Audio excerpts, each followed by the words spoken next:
How to bet on the Kalshi app beginner tutorial. So if you want to go ahead and do this, you can follow this simple step-by-step method since it's pretty much just a beginner tutorial. So the first thing you're going to have to do is to sign up, of course, and if for some reason you already have an account, then of course just go ahead and choose in the login option.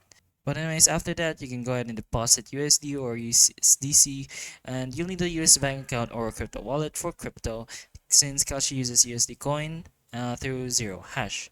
Then you can finally pick a market.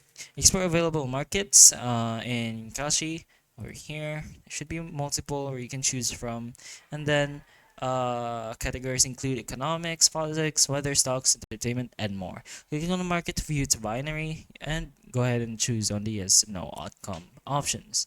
There you can finally place your bet. You can buy a contract. So decide if you believe the event will happen. Basically yes or no. Each contract is priced between 0.01 and 0.99 dollars. So reflecting market assigned probabilities and enter how many contracts you want or the total dollar amount. So if you buy 100 contracts at 0.40, that's equal to $40 in total. And if you're correct, you get $100, earning $60 of profit. So you can finally monitor and manage your positions since Kalshi allows you to trade in and out before expiration, just like stocks. You can sell before resolution to log in profits or cut losses, and visit your portfolio to track each contract's current value.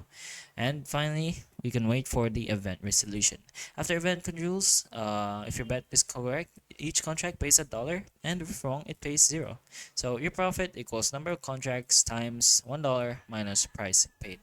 But that's pretty much the beginner's tutorial on how you can bet in Kalshi over here. So if this video can help you, please like and subscribe for more videos like this, and that's all.